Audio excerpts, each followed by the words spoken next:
Hello बच्चों। बेटा आज जो है हम अपना जैसे मैंने बताया था कि क्लास 9 का चैप्टर 6 हमारा चल रहा था लाइंस एंड एंगल्स। उसके एक्सरसाइज 6.2 का लास्ट क्वेश्चन है, फिफ्थ बचा हुआ है। क्वेश्चन मैं एक्सप्लेन कर देता हूं कि क्या इसमें गिवन और क्या आपको बताया गया है। तो ध्यान से देखिएगा।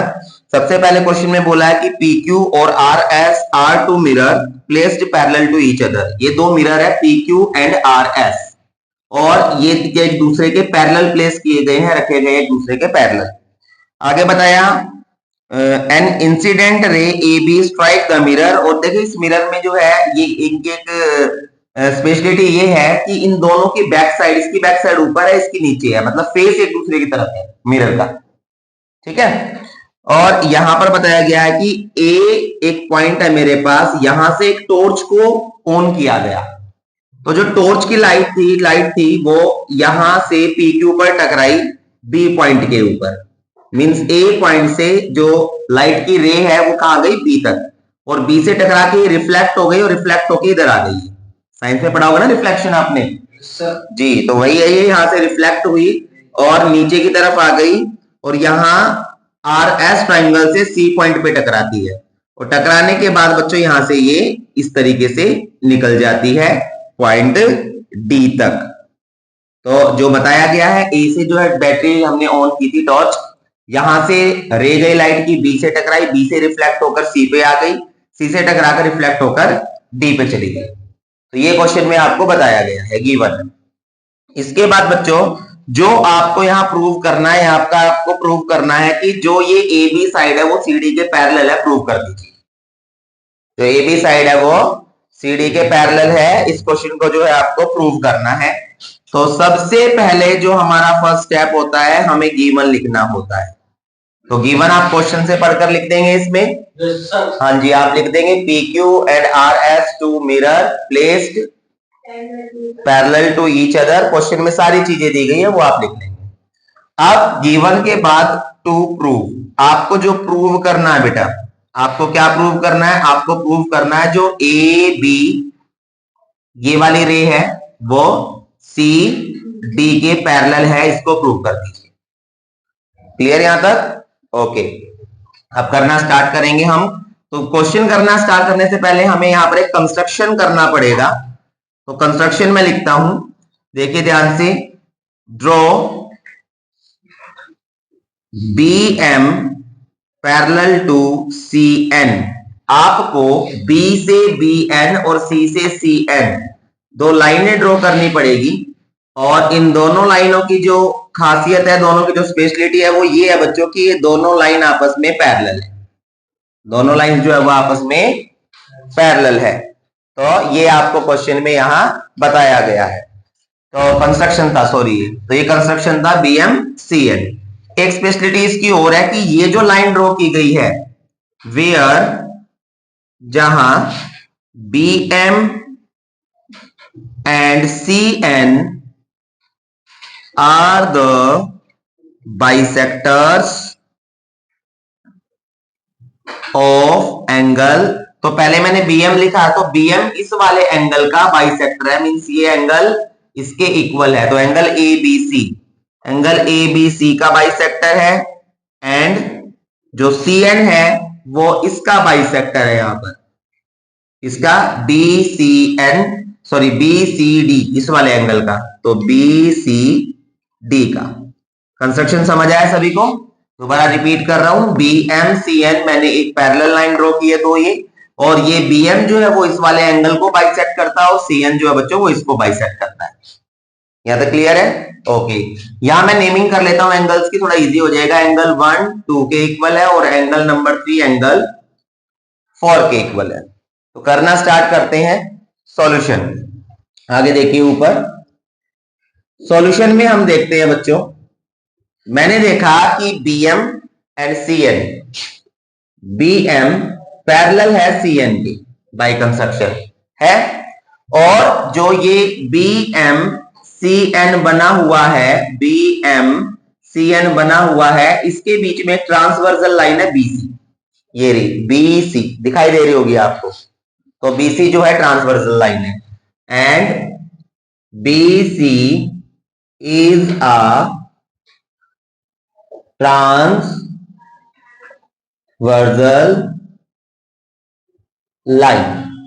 अब आपको प्रॉपर्टी पता है कि जब कोई दो पैरेलल लाइन होती है, एक लाइन एक ट्रांसवर्सल हो, तो इसका ये वाला एंगल इसके इक्वल हो जाता है बाय ऑल्टरनेट इंटीरियर एंगल हो जाता है। तो यहां पर जो ये वाला एंगल है वो ये है 2, तो यहां पर ये आपका एंगल 2 है और ये वाला एंगल 3 है, ये 3 है। तो आपने प्रूव कर दिया यहां पर कि जो एंगल 2 है वो एंगल 3 के इक्वल है by alternate interior angle property से, by alternate interior angle property से। और इसको बच्चों मैंने इक्वेशन फर्स्ट लेट कर लिया। अब हम देखते हैं नेक्स्ट। अब आपको मालूम है बेटा कि ये जो बी एम लाइन थी वो इस एंगल का बाइसेक्टर थी ना, तो बाइसेक्टर क्या करता है, किसी भी एंगल को इक्वल टू पार्ट्स में डिवाइड करता है। तो इसका मतलब एंगल 1 2 के इक्वल है, या मैं लिखूं कि एंगल 2 इक्वल एंगल 1 है। और ऐसे ही जो सीएल लाइन है वो इस वाले एंगल का बीसीडी का बाइसेक्टर है, तो एंगल 3 भी तो 4 के इक्वल है या नहीं है। तो एंगल जो आपका 3 है वो इक्वल है किसके, 4 के। ये कैसे, बाय कंस्ट्रक्शन हुआ था, बाय कंस्ट्रक्शन। तो आप ध्यान से देखिए, आपने इक्वेशन फर्स्ट में क्या प्रूव किया है, आपने इक्वेशन फर्स्ट में क्या प्रूव किया कि 2 and 3 एंगल इक्वल है, क्या प्रूव। तो बच्चों यहां पर अगर ये 2 वाला एंगल और ये 3 वाला एंगल इक्वल हो गया, तो जो इसके इक्वल है, इन दोनों एंगल के इक्वल, वो भी तो आपस में इक्वल होंगे। आपने चैप्टर 5 में एक्सियम्स पढ़े होंगे ना कि किसी एक इक्वल चीज के, यानी कि कोई दो चीजें किसी एक के इक्वल होती है तो वो आपस में इक्वल है, पता है आपको। तो यहां पर भी देखिए 2 एंगल 1 के इक्वल है, 3 4 के इक्वल है। तो 2 1 के और 3 4 के इक्वल है, तो यहां पर मैंने 2 और 3 को आपस में इक्वल प्रूव किया है, 2 और 3 को इक्वल प्रूव किया है। तो जब 2 3 इक्वल है तो इसका मतलब 1 और 4 भी आपस में क्या होगा, इक्वल होगा। तो एंगल नंबर 1 और एंगल नंबर 4 इक्वल हो गए, और इसको मैंने इक्वेशन सेकंड बना लिया।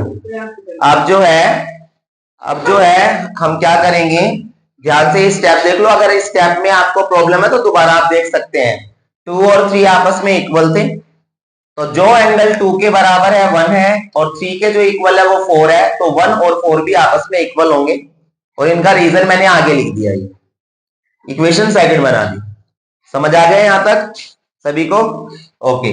अब ये इक्वेशन फर्स्ट सेकंड को मैं ऐड करता हूं, add equation first and second. First और सेकंड इक्वेशन को जब हम ऐड करते हैं तो लेफ्ट साइड लेफ्ट के साथ प्लस होगी, यानी 2 एंगल 1 के साथ प्लस हो गया, बीच में इक्वल का साइन है। 3 एंगल 4 के साथ प्लस हो गया। अब 2 1 फिगर में देखिए क्या बना रहा है, एंगल 2 और 1 प्लस होके एंगल ए बी सी बनाता है। तो इसकी जगह मैं लिख देता हूं angle A B C. Angle 3 and 4, angle 3 and 4 plus होके बी सी डी बना रहा है, तो इस एंगल को लिख देता हूं मैं बी सी डी। तो आपने इस फिगर के अंदर क्या प्रूव कर दिया कि ये जो पूरा कंप्लीट एंगल है ए बी सी, वो बी सी डी के इक्वल है।